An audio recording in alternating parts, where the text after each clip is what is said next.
究竟乜嘢係禪咧？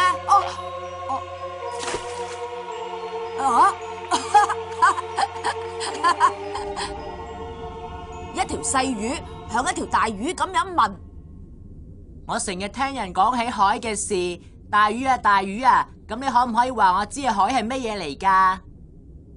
你嘅周圍咪就係海咯。咁點解我又睇唔到嘅？哦，海喺你嘅裏邊，亦都喺你嘅外邊。你生於海，終歸於海，海包圍住你，就好似你嘅身體一樣啊！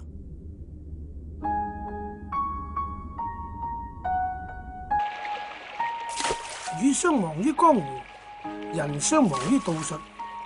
人活喺禪海之中，但係就唔知道禪到底係乜嘢喎。想知道乜嘢係禪？請繼續睇落去啦。好嘛。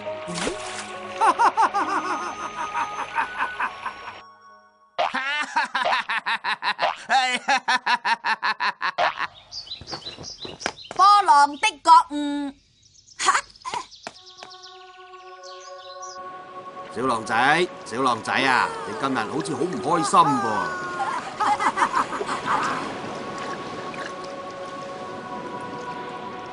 我好痛苦啊！其他個浪咁大，我見到其他嗰啲浪又咁有力量，而我又偏偏咁軟弱喎。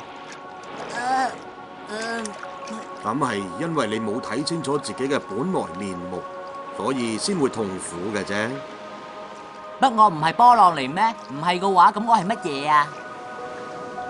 波浪只係短暫嘅現象，其實你根本就係水。水？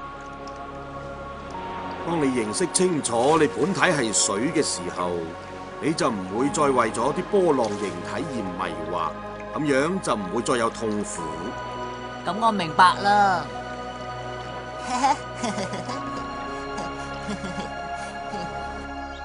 人會有痛苦，係因為唔能夠悟通人嘅本來面目係點嘅咧？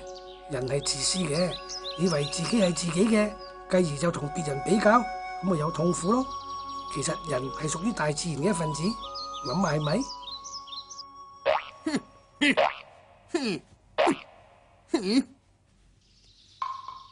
杯茶禪理。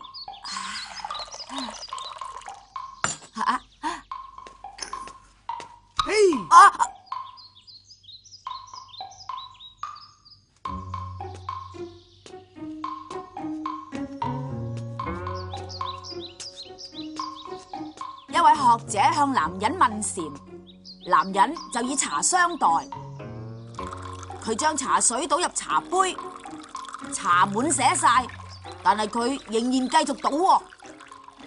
師傅啊，你杯茶已經倒瀉晒啦，唔好繼續倒啦，好唔好啊？你就好似呢杯茶一樣，裏邊裝滿咗你自己嘅睇法同埋想法。你如果唔將自己嗰杯茶倒空咗，咁叫我點樣同你講禪呢？心中有自己嘅成見，就聽唔到人哋嘅真言噶啦。兩個人對話，多數人都係急住要表達自己嘅意見，結果聽到嘅只係自己嘅聲音，之外嘅咁佢就乜嘢都聽唔到噶啦。斟茶啦。哦。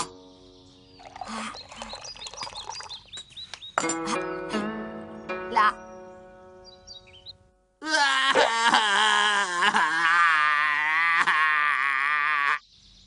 悟道的結果。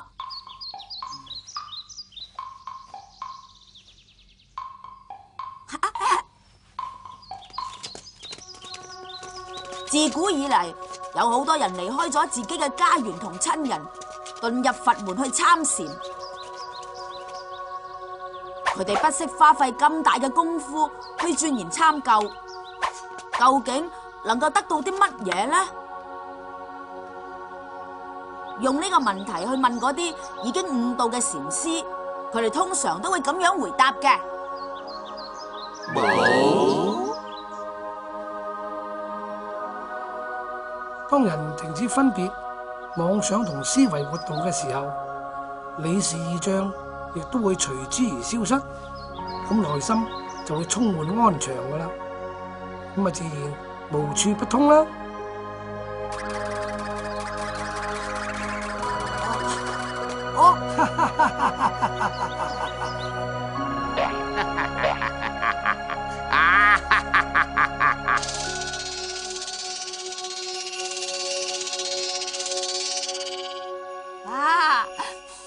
以心傳心。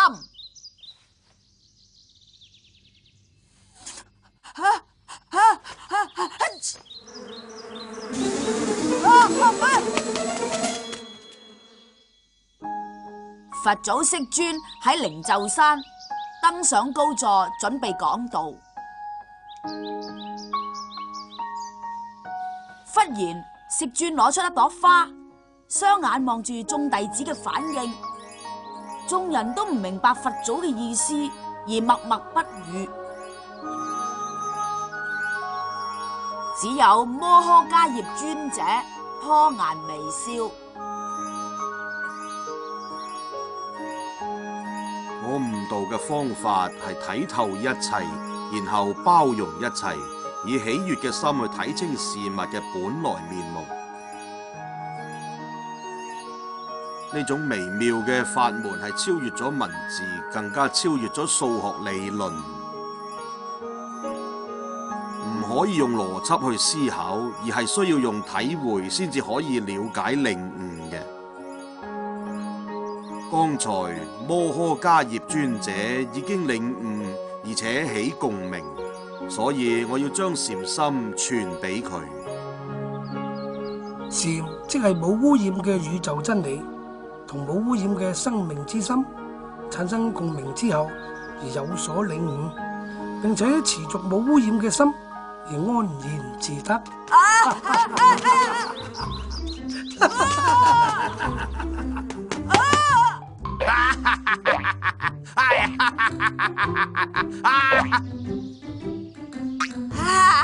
把握現時。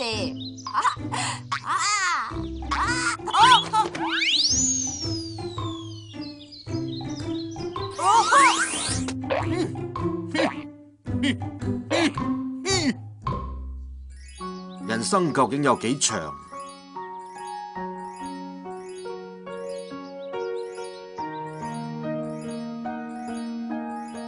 有70年。你答錯咗啦。有40年啦。你都答錯咗啦。咁就30年。都答錯。咁人生應該有幾長至啱啊？其實人生只在呼吸間。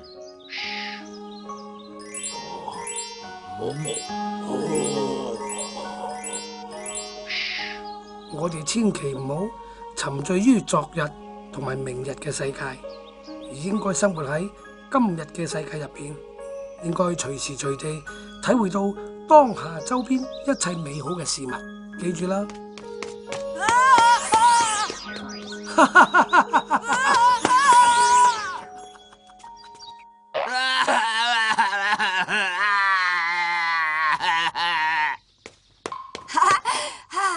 迦葉殺乾。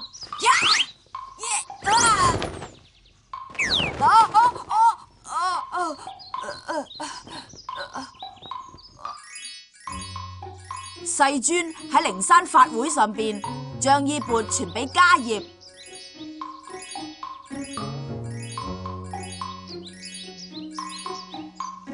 阿難就問迦葉尊者：世尊除咗傳金蘭袈裟俾你之外，仲傳咗啲乜嘢俾你呢？阿難啊！係，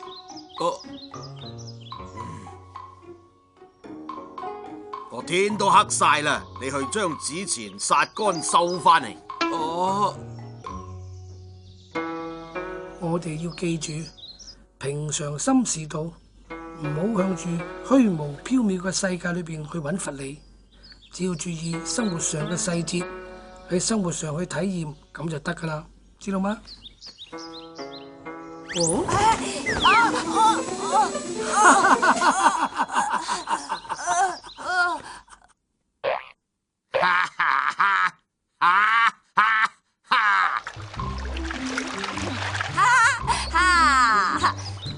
啩吓？哈！哦，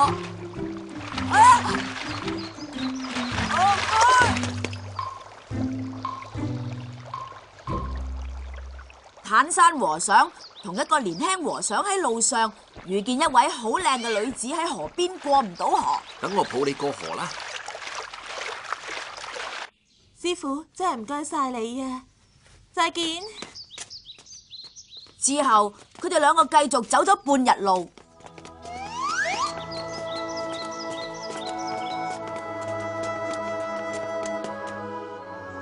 我哋出家人唔係應該唔近女色嘅咩？坦山和尚啊，究竟點解你頭先要咁樣做啊？哦，你話頭先嗰個女人係嘛？我一早已經將佢放咗落嚟咯，乜你仲抱住佢嘅咩？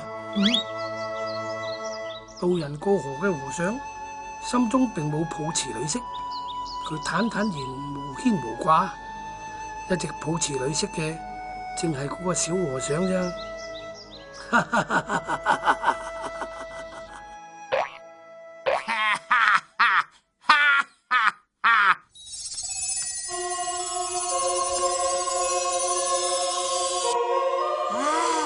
哇！天堂之門，哦，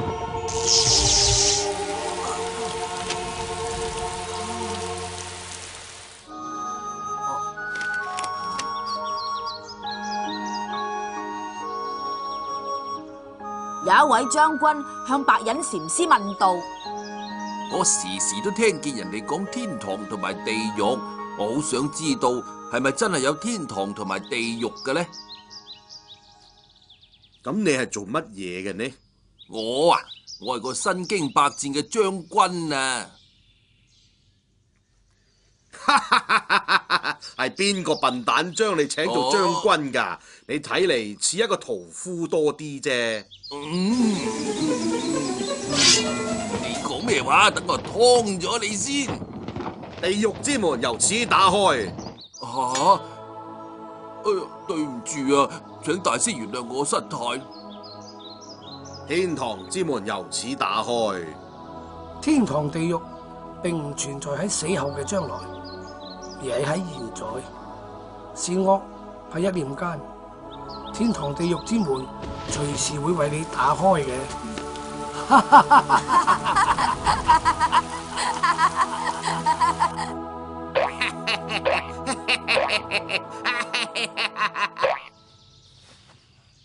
外頭大官，大魚同魚塘兩位禪師被邀請去見一位想學禪嘅大官。啊，大人，你天性聰敏，我相信你一定能夠學禪嘅。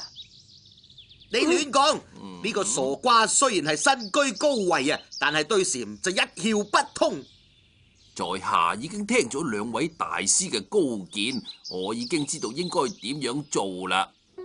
結果呢位大官不但冇為魚塘建廟，反而為大魚建造咗一座廟，之後仲跟大魚佢學禪添。